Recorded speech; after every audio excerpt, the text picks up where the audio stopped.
guys, it's your friend Jurgen here with some more metal recommendations. I've got this awesome new shirt from Meisako and Ojo, which is a great UK label and distro, where I bought a hell of a lot of stuff, including some of this.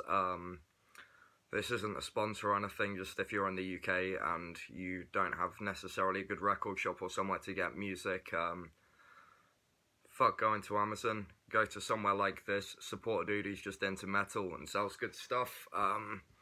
I buy tons from him. Like I said, it's not any kind of sponsorship, it's just me suggesting somewhere to buy music. Anyway, without further ado, we have an awesome mixture of underground delights to come up, so I'm going to get right head into it, which is getting right in with a great release from Fetid or Fetid with Steep Incorporeal Mass on 20 bucks spin.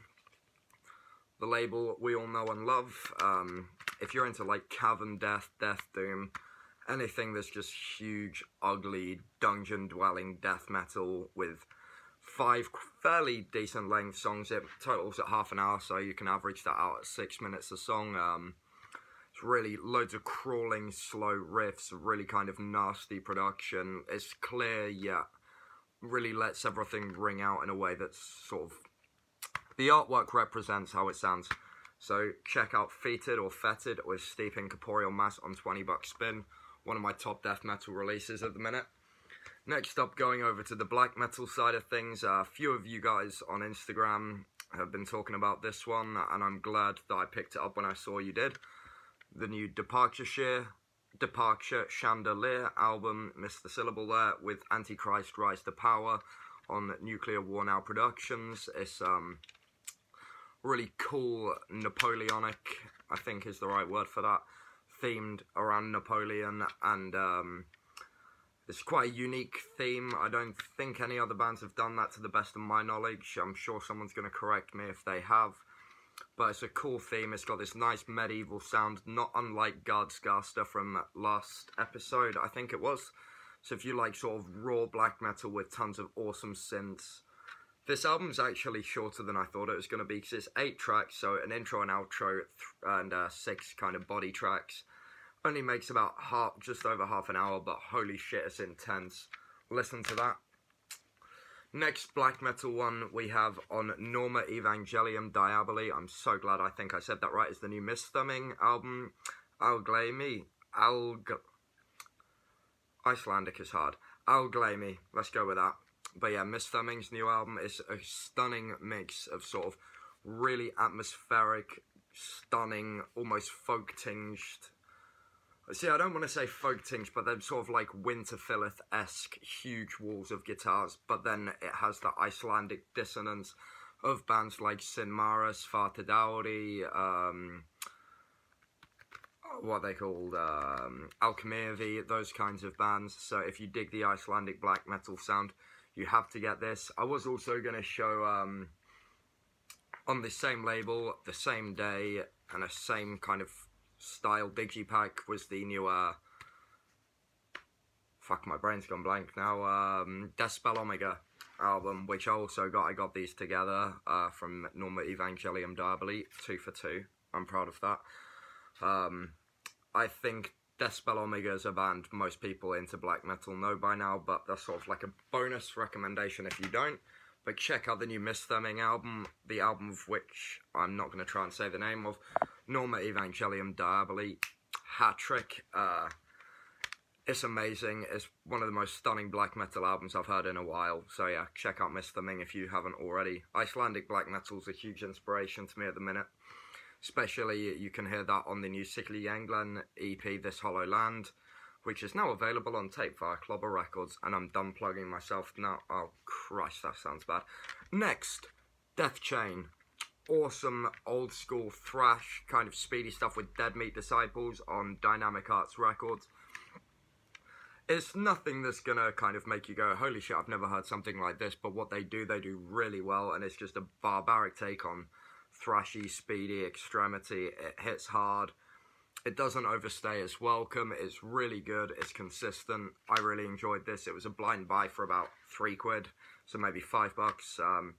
Local record shop. I'm glad I picked it up. It's got attitude. It's great. Check it out. Next up is a vinyl. I know I don't show as many vinyl for reasons I explain in every video and I cannot be bothered to do now.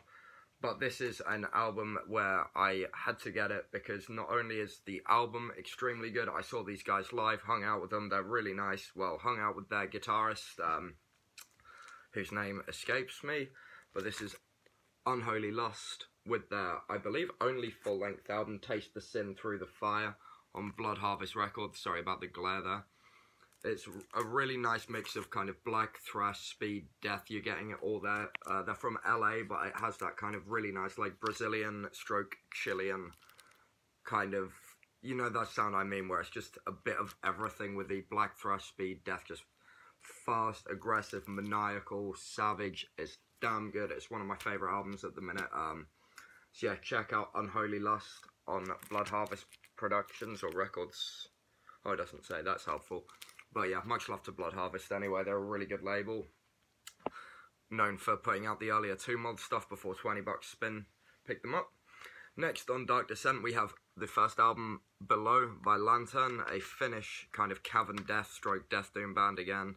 Yeah, there's a bit of a running theme with me and quite a lot of YouTubers who are really digging that sound. Lantern are really good. They have a quite unique blackened touch on it that kind of makes it a bit more jarring and uncomfortable. I really love this album. I'm really excited to see them at FinFest next year. Any of my friends going to FinFest, hit me up. I will be there. It's at the Nambucca in London, which is a really small venue for tons of great bands like Demolich, Corpsess, Sadistic Forest, Lantern, Craven Idol, Ripikulu. I'm looking behind me now. I know that's cheating. And I can't remember the rest, but they're all really good anyway. So come to FinFest. Next on tape, appropriately representing Meisako and Ogjo, is one of their releases with the new demo from Astra Ferris, Raise High the Scepter of Indulgence, which I believe came out shortly before this on another label, but this is the one I have, which I got sent for review by Jesus. It's really fucking awesome. Much like the Torso demo, it's got that aesthetic, the kind of like black and white J card, ugly, old school, barbaric death metal, no bells and whistles, just pummeling putridity that must be heard. And I really like this back note. This demo is an offering placed upon the altar of the riff. I really like that. I don't know why. It does riff hard, so they deliver what is promised here. Check out Astra Ferris, check out Meisako and Ogjo Records. That was skillful, but thankfully I have a carpeted floor. Check that shit out. Next up is one of 3 releases I was sent by my buddy over at Cavernous Records. This one is Grave Altars Morbid Spell, an absolutely ferocious 10-track album, pulling in at about half an hour. Some really epic Destroyer 666 vibes, kind of like this black thrash attack with some kind of death metal brutality, kind of underlining the assaults. It's really awesome. Check this out. I'm really glad he sent me these CDs. There is another one that will appear in this video, and I'm sure the third will appear in something else, but I only have limited space, of course, with this having 10 in the title. That should be obvious, but check out Grave Altar if you like stuff like Destroy 666 and want just a pummeling attack. Or Nocturnal Graves, perhaps, because they're a really good band as well, featuring some of the same members as D666. Anyway, I'm going to talk about this band more than another band I'm comparing to. It's filled with just maniacal riffing, savage vocals, blast beats that'll tear your head apart. It's totally killer. Cavernous Records have got some really good releases. Turns out that they, I believe, were the ones who sent me that Mystery Cruel Master tape from one of the very early ones of these videos that kind of freaked the shit out of me, but damn, it was a good demo. Check that the hell out. Next, in terms of record label, this is a Napalm Records release, so definitely the biggest on this list. But 1914's The Blind Leading the Blind. I only picked it up yesterday. I found it in a quite a mainstream shop we have here that I would not expect to sell stuff like this. I was actually looking for Nitro's OFR album, which they didn't have, unfortunately, and one of the Brockushelm albums. So I thought, you know, I'll swing into HMV. Huge British chain, they're bound to have stuff like that. No luck. But it did yield this 1914 CD, so no complaints from me.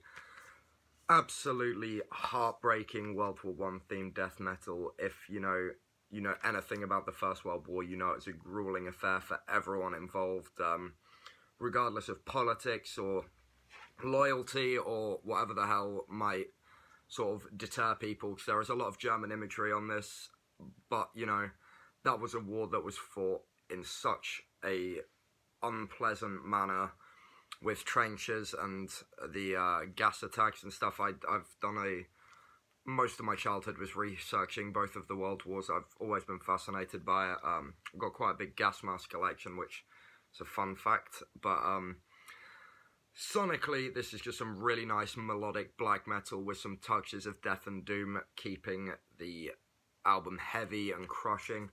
The lyrics are painfully done. They're from the Ukraine, but, you know, it has, like, there's quite a Germanic pronunciation on a lot of the words, which really suits the trench warfare thing on songs like Passion Hell, featuring David Ingram. So shout out to David. Much love to you, dude. What was the one that I've listened to about 1,000 times? Storstrup. And the closing track, like the sort of non-outro one, the 100 Days Offensive. This is just some really, really stunningly done music with so much passion and such a sad theme. It really does weigh on you, but that's why we need to check it out, because aside from this being a great album, it's a reminder of, you know, how things were. And not that long ago, 1914, thankfully, reminded me the year that war started. But yeah, this only over 100 years ago, so never forget, and never forget to listen to this album either. 1914 with The Blind Leading the Blind on Napalm Records. Closing this release is the second one release video from Cavernous Records, a 5-track death metal affair from Incinerated, entitled Incinerated. That makes my life a lot easier. It's like a really good EP, utterly ferocious death metal, old school, you know, it looks old school, it sounds like what you're gonna get. Really good stuff. Again, nothing particularly original, much like the Deathchain one, but when they do it this well, who cares? It's really cool. Check out Incinerated. Give Cavernous Records some love. If you don't know them already, they've got some really cool releases. But yeah, that was another 10 metal bands you haven't heard but should. Hope you guys enjoyed this one. This was quite a wildfire mix of Black Death and some kind of speedy, thrashy stuff, so I like to keep it balanced. Maybe a bit lacking on Doom, but then I did have that really cool Doom trilogy from Transcending Obscurity recently, so I just talk about what I get. I hope you guys have enjoyed it. I hope you guys have found something new to listen to. If you don't already, you can follow me on Instagram if you are so inclined, as it's a good way to get tip-offs of what I'm going to have in these videos, and, you know, connect on record collecting, all those kinds of things, CDs, tapes. I'm willing to always answer DMs on these things, post about what I'm doing with my bands and label and zines and stuff. So yeah, that's enough of self-promotion anyway. Don't forget to check out Misthyrming and Ogjo Records and distributor. I hope you guys have a week or whatever, however long it takes you to get through all this. I don't know what you guys are doing, but checking out some great metal, and I haven't just banged on about stuff too much. This video's a bit longer than usual. Anyway, enjoy the new stuff. I'll try and make another video soon, and until next time, stay metal.